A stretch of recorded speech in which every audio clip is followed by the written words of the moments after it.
to our next episode of Unlocking California Politics. I'm your host, Sanjay Wagle. Today we will be discussing the legislative roundup from the past year with our two managing C.A.R. legislative advocates, Karim Drissi and Jennifer Svec. Let me give you some bio here.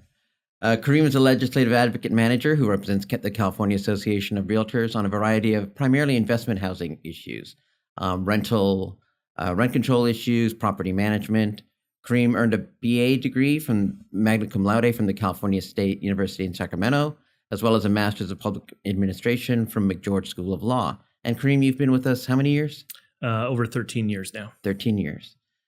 Jennifer is also legislative advocate manager at the California Association of Realtors. She's been with us for quite a long time. How many years? 20. 20 years, okay. Her policy expertise lies primarily in home ownership and housing issues. She's also been handling our environmental issues this year. She works on a range of issues, affordable housing, common industry development, etc. She also has a bachelor's degree from California State University in Sacramento and has obtained her master's in organizational leadership from National University. This was a year which included some constitutional amendments as well. We won't be going into those. That'll be for a future podcast. So we're going to go ahead primarily and talk about pure legislative issues for this year. So this has been a very busy year with quite a number of significant bills affecting the real estate industry and private property rights. So let's look at some of the legislative issues that we faced this year in the realtor community. So we have what I call positive wins, which are those policies that we advocated for that passed. And then we have what I call kind of opposition wins, where these are bills we opposed and we were successful in opposing and stopping. So I'm going to ask you both for one positive one and one opposition win. And I will start with you, Jennifer. Thank you, Sanjay. It was a very difficult year. There was a lot of legislation. I think that normally we see about 25 to 30% of all legislation introduced affect housing. I think this year it felt more like 50% because housing really was on the forefront of the legislative mindset. One of the most positive wins that we had, and we actually got it early on, was AB 584 by Assemblymember Hart. That bill was really interesting. The Coastal Commission has not been able to or been interested in raising the permit exemption for creating renovations or repairs to buildings that would be detrimental to the life and safety of the residents within the structures. The permit exemption for providing those particular repairs to parcels located in the coastal zone is $25,000, or was $25,000 under current law when the bill was introduced. Assemblymember Hart, being a former coastal commissioner, had introduced the bill to make a significant increase to what that permit exemption was, given we've seen a high cost of inflation over the last 30 to 40 years when the initial exemption was set. And the bill was introduced and not changed, interestingly enough, to raise that exemption to $100,000. What's also interesting is that Assemblymember Hart worked into the measure an opportunity for that permit exemption to adjust for inflation. That's an important change that's made within the statute that was not in there before, because it allows the Coastal Commission to actually be able to change what that exemption is going forward. As we've seen, we've had great inflation over the last few years. That would have been really helpful as we're looking at the cost of construction, especially in these areas where we're trying to protect life and property and avoid the abandon and retreat policies that tend to be one of the automatic fallbacks for coastal commission areas.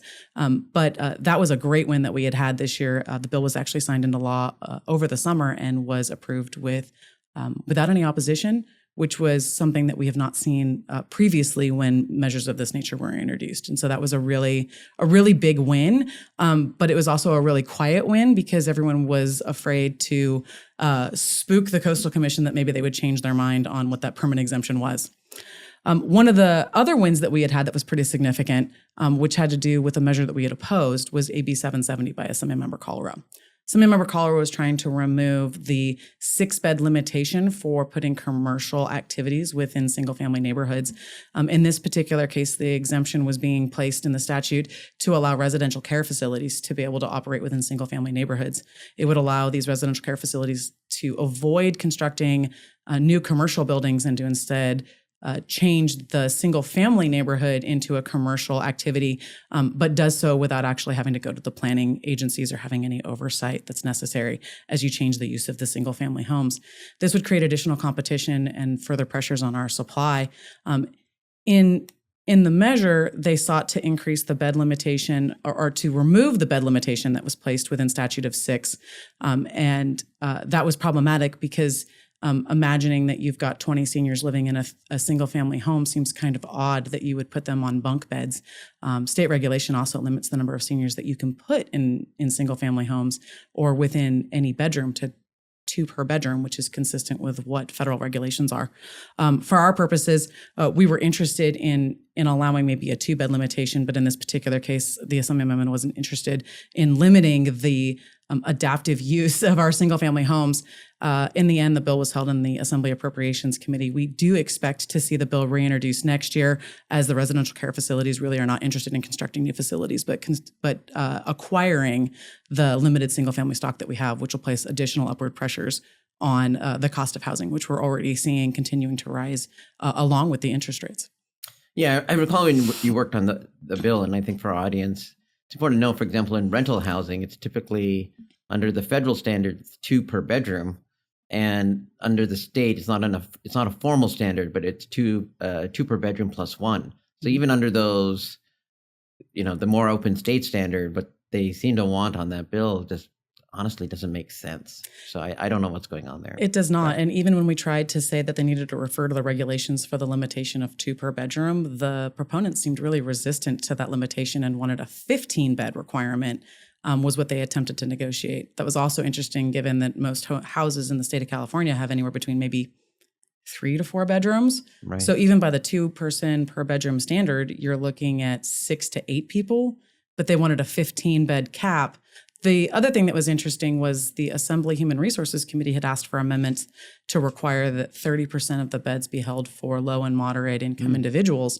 The residential care facilities did not like that. Oh, interesting. And so they tried to wiggle free some amendments to say that 30% only applied to the first 6 beds, and the remaining beds under the 15-bed limitation that they were going for would have been exempt from those price controls that were placed on the beds contained within the 30% piece under the 6-bed limitation. It was a very interesting negotiation process with that one. Yeah, interesting. Okay, Karim, let's start with a positive win. Sure. Well, definitely, as I'm sure the members that are watching and listening to us know, the positive wins in the investment housing space are often few and far between, as we see numerous amounts of bad pieces of legislation. And so one thing that I would like to particularly highlight with respect to a positive win is not necessarily cite a specific piece of legislation, but just from the macro level, one positive win that I identified this year, and I'd like to tip my hat to our members, is just their strength and resiliency and their fortitude really reached new heights this year. As you know, we saw many challenges from the legislature, whether it be challenging tax proposals, challenging investment housing proposals, whatever the case may be, and our members really rose to the occasion. And so I have to tip my hat to them because they really showed a depth of strength and fortitude and resiliency that was really I was proud to represent them. Definitely there were instances this year that we saw where coalition partners would fall by the wayside and they would cut bad deals, and we were the last organization standing. And our members still rose to the occasion because it was the right thing to do. And so I just have to really tip my hat to our members because they always rise to the occasion. They always show a depth of strength and fortitude and resiliency that really just makes me proud to represent them. And so definitely, I'm sure we'll have more challenges next year, and I'm sure they'll once again rise to the occasion with respect to those challenges. So since you did that, how about 2 opposition bills then? Sure. Well, first and foremost, I'd like to mention, since I believe Jennifer mentioned AB 584 by Assemblymember Hart, I believe it was AB 584. I'll go ahead and mention SB 584. It was by Senator Lamone, and it would have imposed a 15% tax on short-term rentals throughout the state. And the challenge with that particular proposal is that often, as our members know, because they not only own short-term rentals, but also provide property management services with respect to short-term rentals, is that short-term rentals are often seen as a cost-effective alternative to higher-priced forms of temporary lodging. And so low and moderate income individuals and families often seek out short-term rentals so that they can afford to take that quiet vacation. And so this bill would have imposed a 15% tax and it would have disproportionately impacted those low and moderate income individuals and families, and also, of course, small housing providers in particular. And so for those reasons, we did oppose the bill, and we were successful in defeating it. So that's one that I would highlight. And if I recall, we were one of the earliest opponents to that bill. We were, yes. The short-term rental housing industry, let's say, those major players who will remain nameless, they were sort of late to surface. I think because they thought that the bill would die early, and that was not the case. And so we were one of the first organizations in opposition. So that's one that I'll mention. Another that I would mention is AB 919 by Assemblymember Kalra.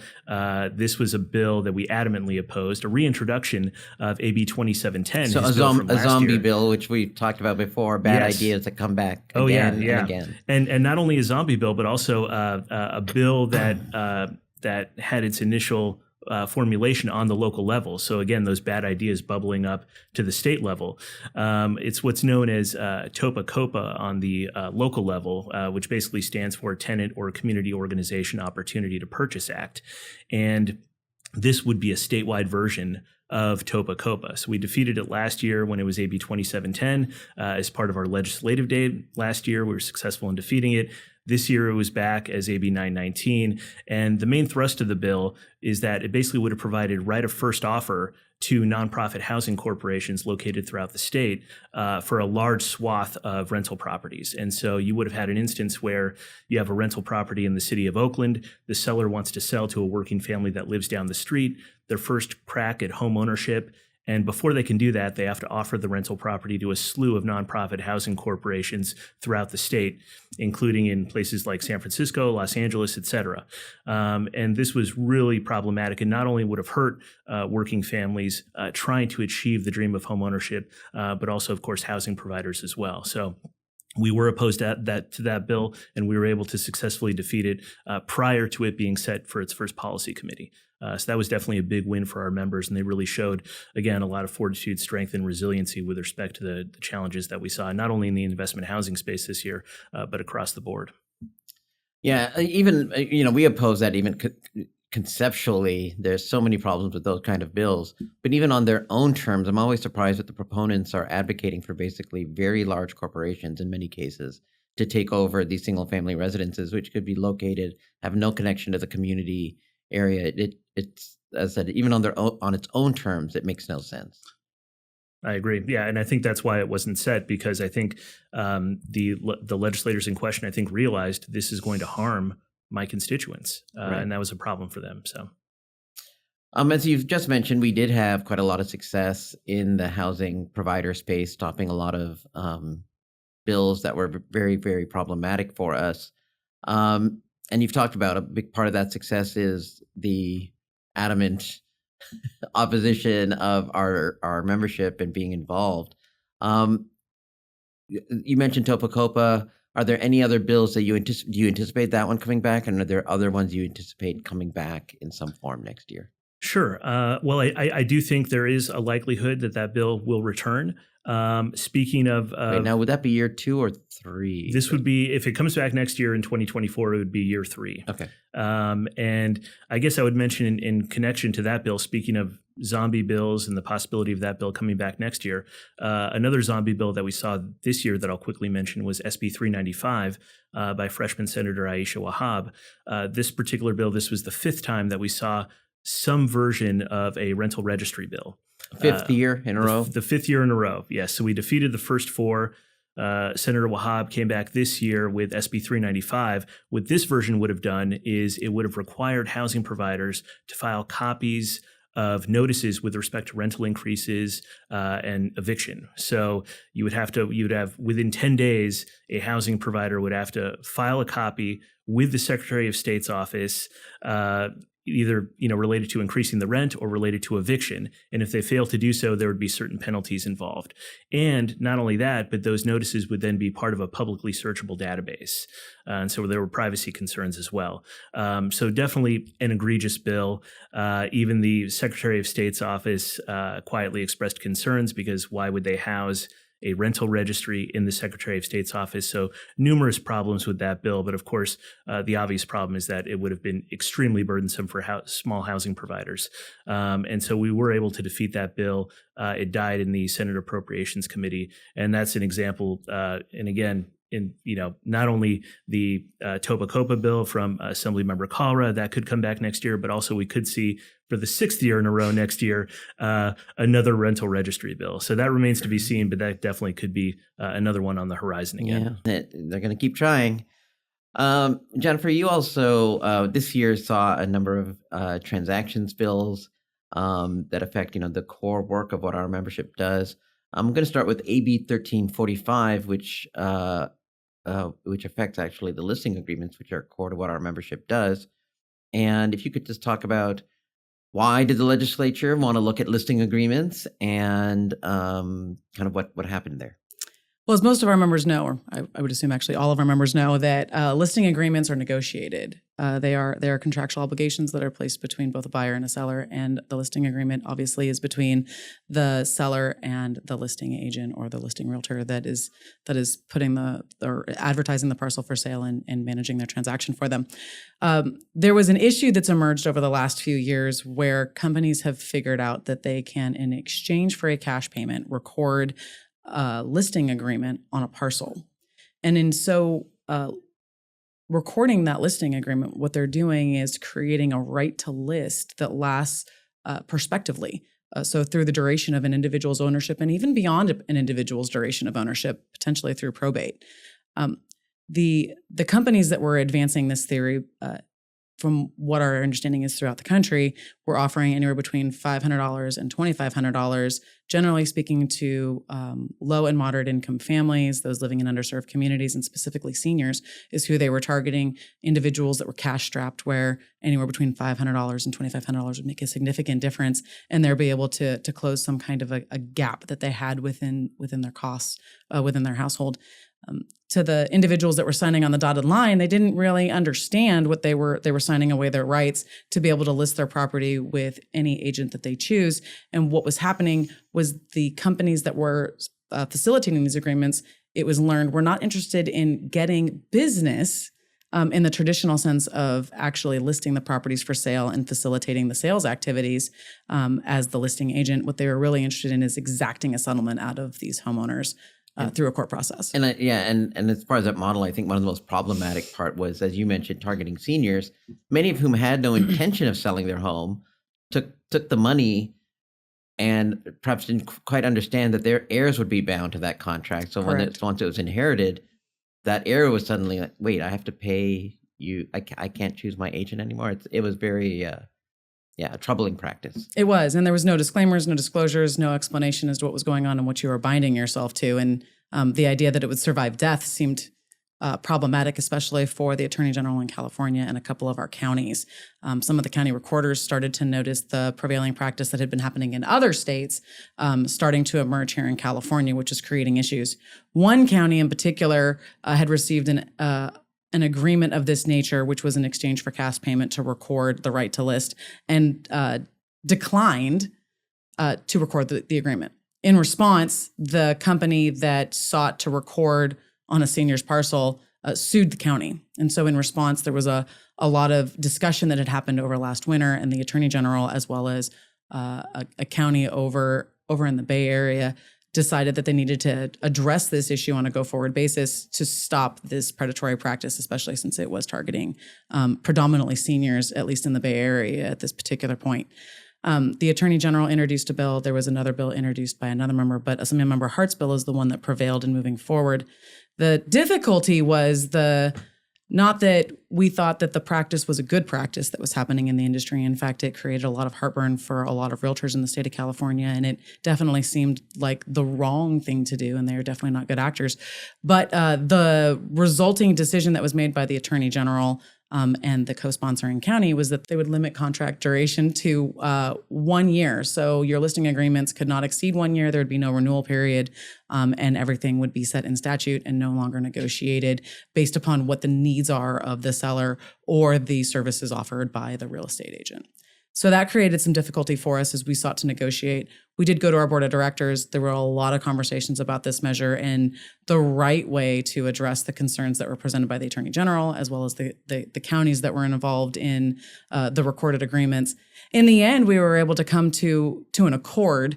And while there is a 2-year duration or limitation on a listing agreement, you can renew annually unlimited. And so that took care of a lot of the more creative practices that we have, which happen a lot actually in Karim's area with the property management space, because a lot of real estate licensees and their owners have different kind of service agreements that they set up, either with their property management services or property management services that result in sales. And so with that and the ideas that a lot of renovations and improvements also do happen in connection with a seller getting ready to sell their property. And there's other investment opportunities there for people to collaborate and work together in different creative ways. Those ideas and opportunities are still preserved. It's just that on a go-forward basis, we can no longer have an unlimited duration or a 40-year listing agreement. And specifically what the bill does is it prohibits any listing agreement from being recorded, which is something that in our estimation has always been the case in the state of California, that you could not record a listing agreement for services not provided. It's one thing to record a filing or a judgment for services provided that you had received, but it's different to be able to record a judgment or a finding for something that you have not received and are hoping to receive down the road. And so that is now officially prohibited in state law. Right. And I think the other thing worth mentioning is it also really was targeted, which it was not originally, but as part of our negotiations, that it was targeted toward actual homeowners to protect homeowners. Correct. So that listing agreements with LLCs, corporations, et cetera, are not covered. So it's really targeted to protect the homeowner. And while, it's not ideal because our membership and realtors who, been doing listing agreements forever we're not really the target of this, but kind of got caught up in it. And from my legal past, my lawyer past, we always say, bad cases make bad laws. This isn't actually, in the end, it turned out to be fine. A good compromise, but the original version would have been very problematic for us. But in the end, I think it is a compromise that will work for our membership and for the state, and will in fact protect and stop these kind of models from occurring. And by the way, something which we've noticed on the national level, this is a national trend. We've seen these caps and listing agreements in Maryland, Pennsylvania, and a number of other states where this model proliferated. It's definitely been growing, although we've recently seen in the news that one of the companies that has been facilitating this practice actually recently filed bankruptcy. And so potentially with the changes happening in state laws and the focus on protecting homeowners, this practice will stop, and the copycats will also sort of potentially go away as time goes on and as the statute rolls into effect in January. But as you note, it was really problematic, and the goal really was to protect homeowners specifically. I think what's also important to note is that commercial properties, which have a totally different kind of listing agreement opportunity, and individuals involved and generally require some kind of legal counsel in these large-scale purchases of commercial property, those were also exempted. And so those were important keys to removing C.A.R.'s opposition and to allowing us to be able to move to a neutral position and ensuring that both our members can continue to provide services to homeowners selling their homes, but that homeowners can also receive the services that they need to get the highest and best price for their property, because that is something that we are duty bound to do within the statute, is that we have to negotiate in good faith, as well as ensuring that we are getting the maximum amount that we can for our clients. Yeah, and that's the other thing with the model you were describing. I think if people had actually sued, they probably would have prevailed, but most people don't have the money to sue. So we did end up having to have some kind of regulation. The other bill I want to talk about, which impacts our members in terms of the transactional space, is online notary, which we now finally have in the state of California. The most technologically advanced state with all the biggest tech companies in the world. I think we're one of the last remaining states without online notary until this year. Can you talk about online notary? Online notary has been a topic of discussion in the state of California in the legislative arena for about a decade. So this is not something that's been done haphazardly, clearly, and with us being one of the last to do it. Clearly, we're diligent in our decision making in the state of California sometimes. I would like to do a point of Diligent. history. That's good. Did you like diligent? I like diligent. A point of history that's important for our members to remember is we were leaders in the electronic recording process that happened in the early 2000s by a measure that was actually sponsored by C.A.R. and carried by Senator Leno. We've been a leader in the space of electronic recording as well as the concept of electronic notaries for quite some time. The way California had worked prior to what will now be created was it was silent on what online notaries could do. And so prior to the pandemic, online notary was something that was emerging as a trend in California, but wasn't necessarily widely used by our members. But given the pandemic, online notary definitely got a bigger foothold in the state of California in its priority and interest in having it officially legalized as opposed to just not prohibited. The federal government has introduced legislation over several years, just like California has, that has not been fruitful and created a federal regulatory system for online notaries. C.A.R. actually sponsored a bill this year in response to the measure that was sent through the process in the last session to create the online notary process. But I should note that the Attorney General and the Secretary of State over the last 10 years have been very resistant to the concept of electronic notarizations or notaries being licensed in the state of California. There's a few issues. The AG's concern was about interstate recognition, which is something that we have in our paper notaries, where you can sign your notary in, let's say, Massachusetts while you're on vacation for a property that you are in a transaction in California. The concern with the online notaries from the AG's perspective was they did not want to allow online notarization by notaries located outside of California, that you had to be located in California in order to facilitate those, which created a barrier to being able to complete transactions in California that we do not have with the paper version. As a result, there were some other issues with liability that were created where the online notaries in previous versions were trying to place the liability on the homeowners as well as on the real estate licensees, which and is title as well, I believe. And title, basically anybody but themselves, even though they were the ones that were facilitating the transactional space for facilitating the online notary and were responsible for the validation of the signatures.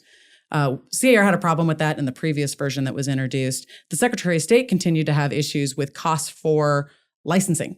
Essentially, the Secretary of State does not have the resources or the staff available to create a whole brand new licensing structure. And the Secretary of State, because they host your business licenses in the state of California, is also where the licensing structure would have been placed in the previous versions of the bill. As we moved into this year, there were two bills that were introduced, one by Senator Portantino and then C.A.R.'s measure by Assembly Member Petrie Norris. The important thing to remember about C.A.R.'s sponsored bill is it did ensure that C.A.R. was serious about ensuring that liability remained with the individuals that created whatever that obligation or problem was within the transaction. The online notaries did hear us in our introduction of a competing bill, and we were able to work out our concerns and ensure that liability did not get offed onto our members or our members' clients. In the meantime, we were also able to protect title and a variety of other real estate services that participate within the real estate transactional process. The measure did go to the governor, and the governor is signing the measure with the agreement from the Attorney General's office, the Secretary of State. We've sort of found a way, I think, after 10 years to finally create an amazing opportunity to, instead of just pretending that there's no law on online notary, to actually validate the online notary process that's happening in California. And so it'll be a big process and a big lift for the Secretary of State going forward. There are implementation timelines that were placed in the statute to ensure that we can continue to operate with a seamless interaction between our current transactional process with notarizations into this California-approved notarization process. So there is going to be a phase-in.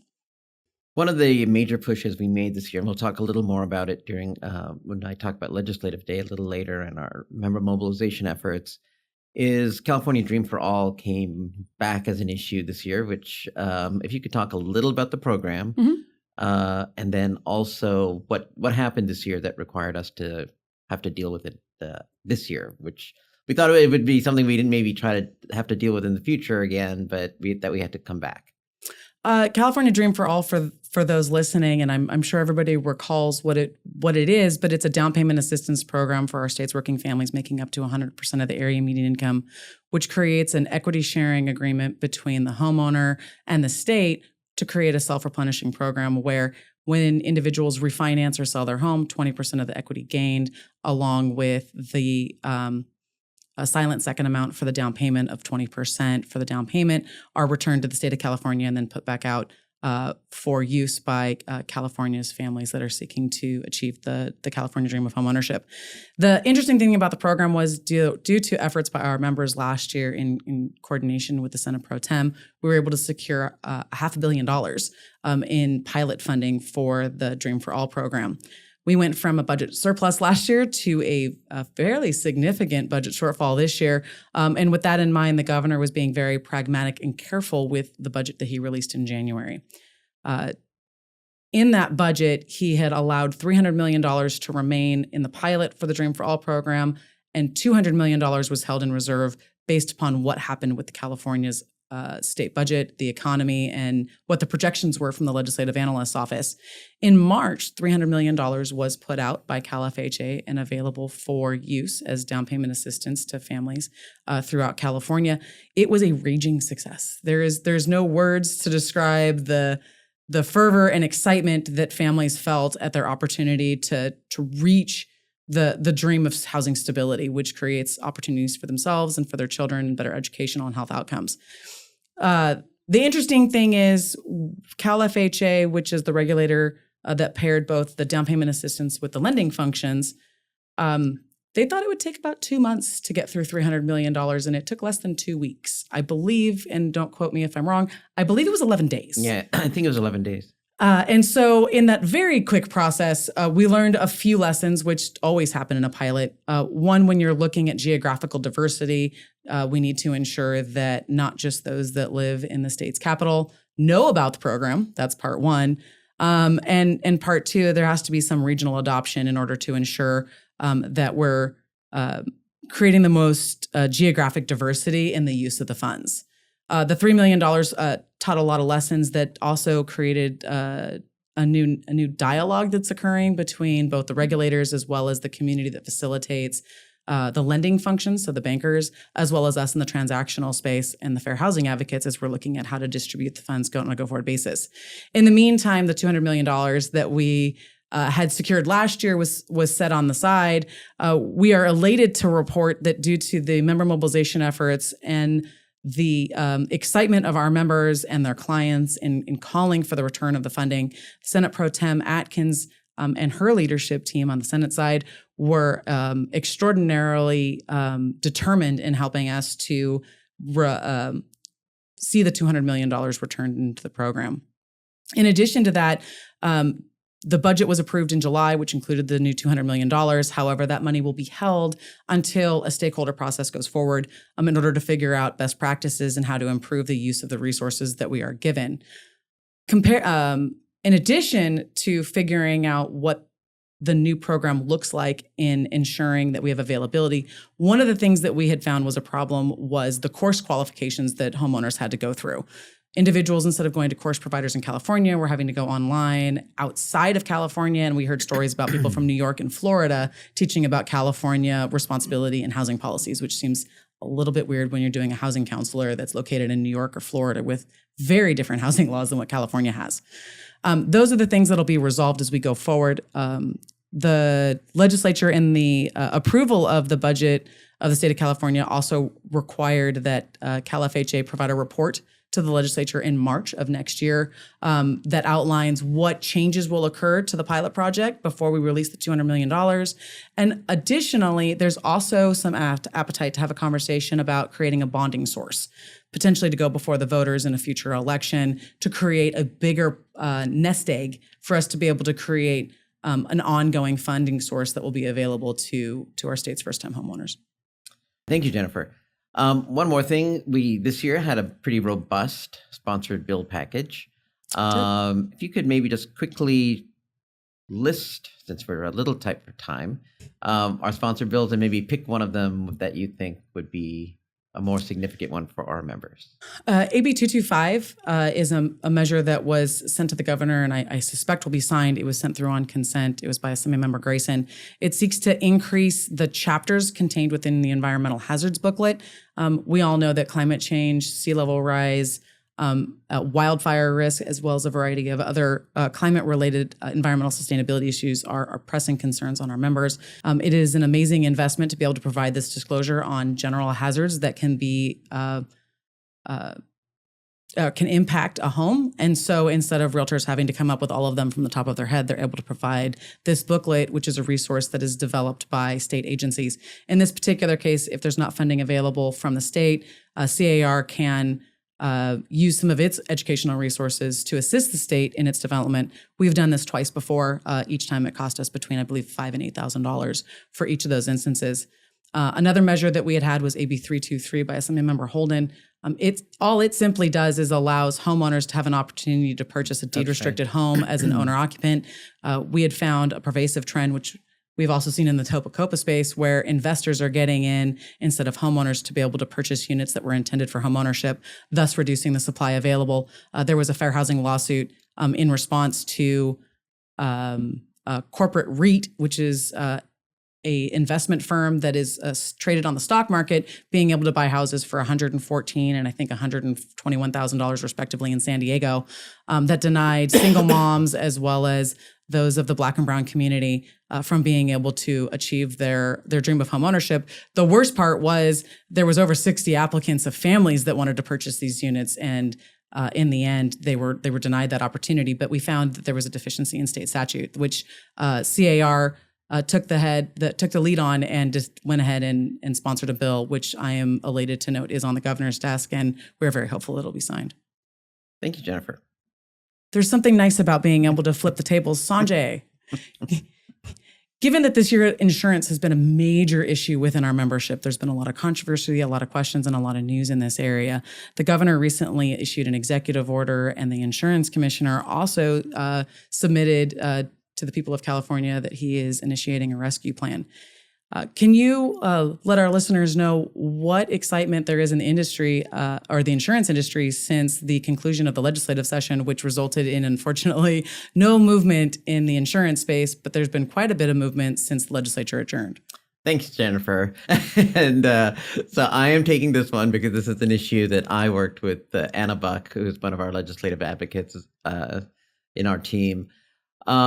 Yes, we were very hopeful that legislative action was going to take place on this very hot issue. As people who listen to this podcast might know, we very recently, our last podcast was on this insurance issue. At the time of that discussion, it was very close in time to where people were pretty optimistic that maybe something was going to come together on the legislative front. Maybe a compromise package in the true meaning of compromise, where nobody's really happy, but everybody's getting something that makes them live with it. Unfortunately, that deal did not come together. There were a number of factors. One factor alluded to by the media, which I think unfortunately did play a role, is there was communication made by a lobbyist regarding that potential bill that suggested it was an insurance company favored sponsored measure, which was not accurate actually, but that perception helped kill it from really moving forward or even getting a real start in the legislature.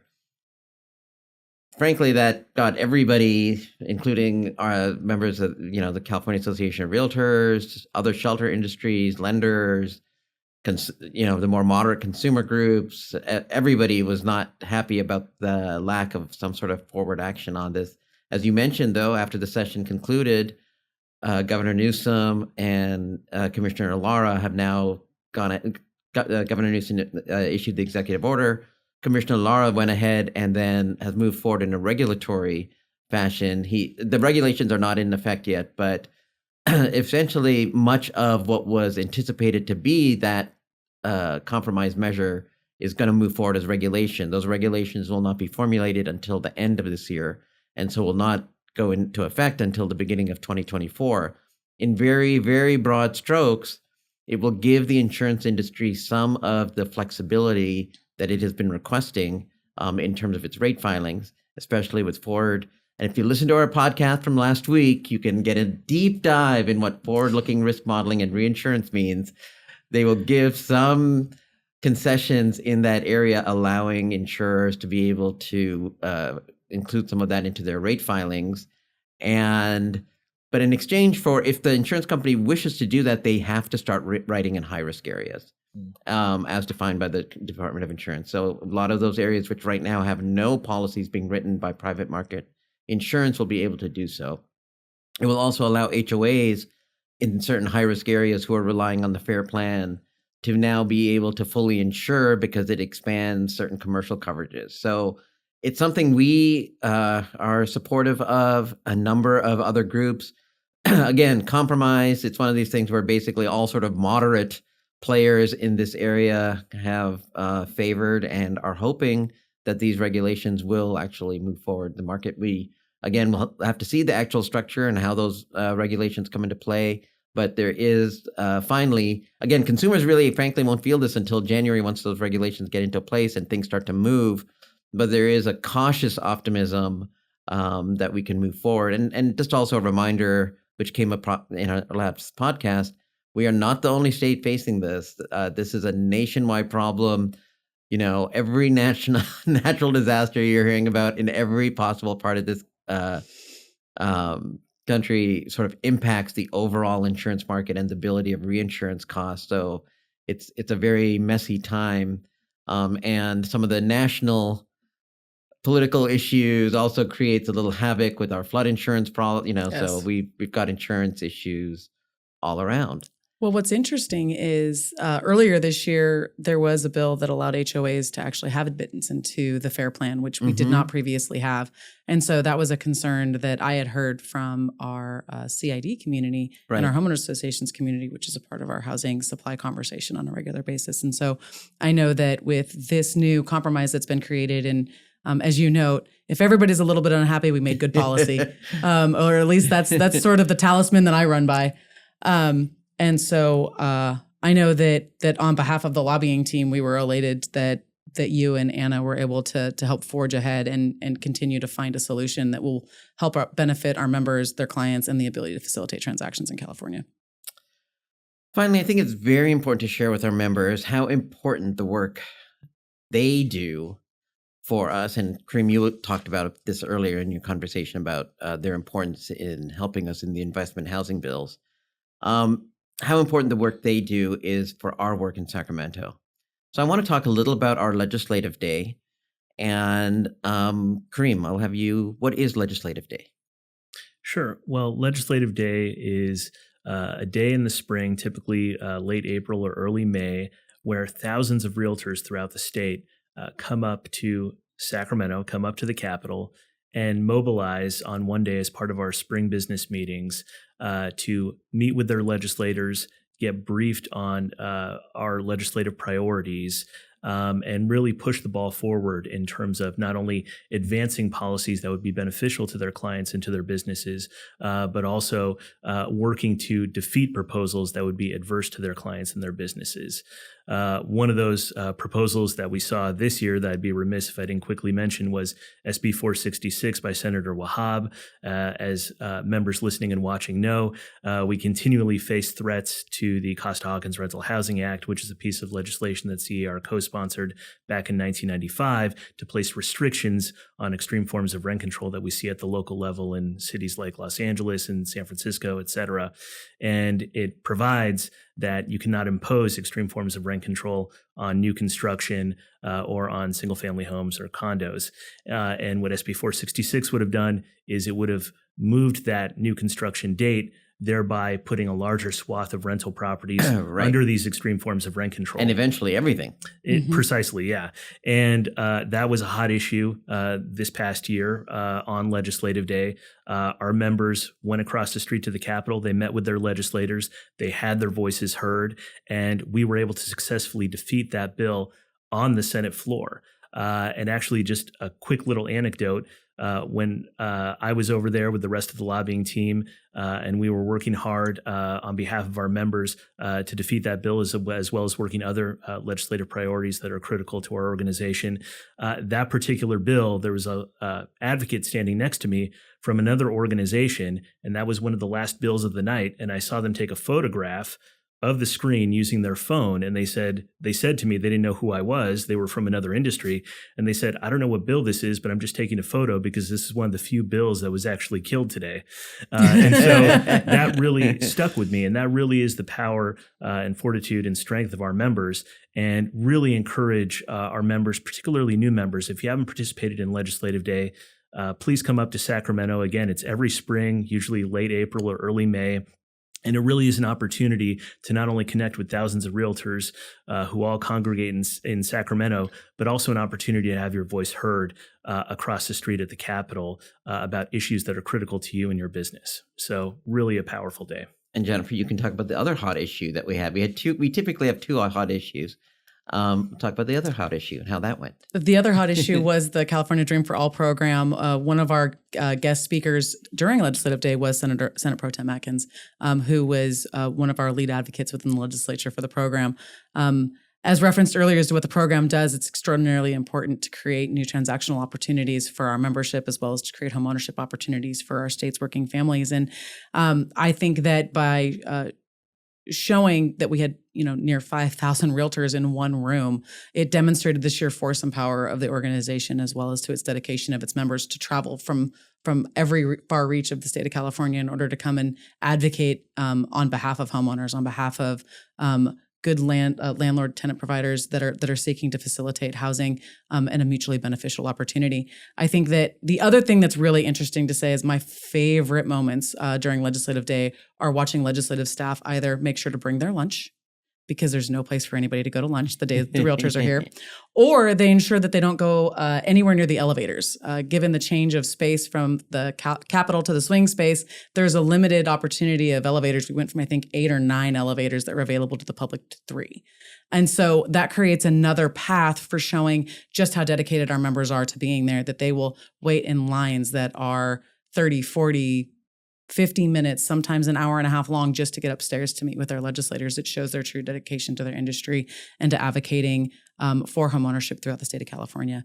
We couldn't have been successful in the California Dream for All program without them. We will continue to call on them. We will need them next year, the year after that, in order to advocate for themselves. We can only do so much, but their face makes so much difference to the elected officials as we're working on red alerts for a variety of issues, some related to tax, some related to transactions, obviously, some related to private property rights and reducing those opportunities. Without the realtors, we wouldn't be as successful on the advocacy side as we are. And so I will tell you from a personal standpoint, when I talk to elected officials, be it in the Assembly or the Senate, some of them will ask, can you please get your members to stop calling? I can't change my vote. And my answer usually is, are you with us? And then when their answer is no, I say, I'm so sorry. And then I shake their hand and walk away, and we continue the phone calls. So it's one of those issues that, if they're with us, we'll help them out and reduce the staff resources. If you're not with us, then we'll go ahead and turn up the phone some more. And Karim, you were actually, your bills, both of you have bills, and the other advocates obviously have bills that often invoke red alerts. So Jennifer, you talked about the red alerts, but maybe Karim, you could sort of explain specifically what the red alert is. Sure. And also your experience on some of the bills you worked on one of the big bills you worked on, and what happened with that.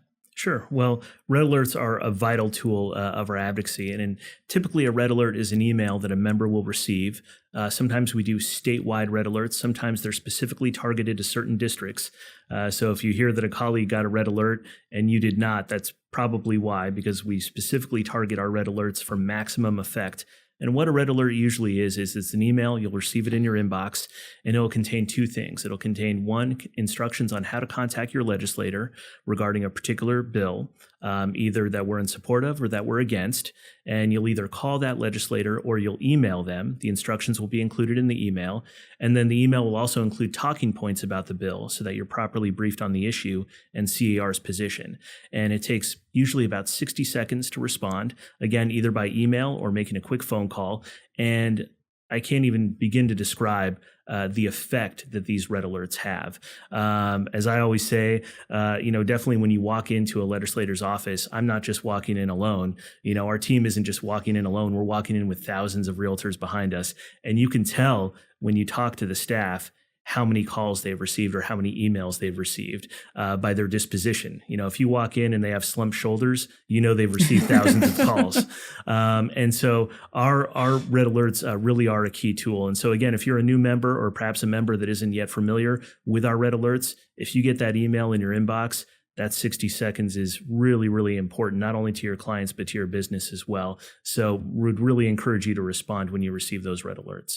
And I would also mention, as I mentioned earlier, SB 466 by Senator Wahab. That was not only a hot issue on Legislative Day, but we also did a follow-up red alert, and that was also vital in ensuring its defeat on the Senate floor. And Jennifer, finally, in this topic, would you say compared to, except for maybe labor, are we the strongest presence when we have our Legislative Day? Oh, I have to say, I think even labor comes more regularly is the difference. I think that if we were able to show up like labor does on a dime once a month, like labor does, we would probably dwarf labor with the number of members that we have in attendance.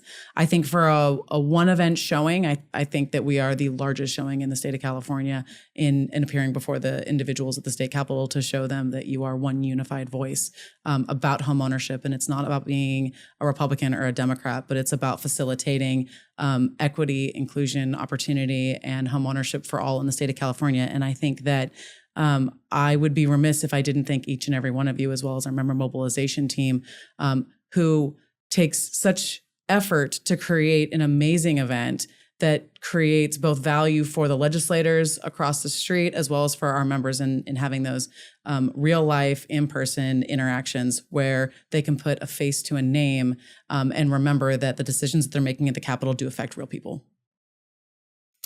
Thank you both. It was great hearing from both of you. And I also do want to mention for the audience that Karim and Jennifer are leads on many of these issues. However, Vanessa Chavez is the lead on our primarily on our tax issues, Anna Buck on our transactions issues. Many of the bills that Jennifer talked about were often lobbied by Anna. This is the team that works for you every day. Thank you. Thank you. Thank you.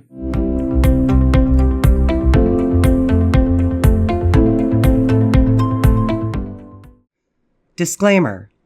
The purpose of this podcast, brought to you by the California Association of Realtors, C.A.R., is to provide general and educational information and opinions from a wide range of perspectives regarding politics, voting, elections, legislative issues, and more.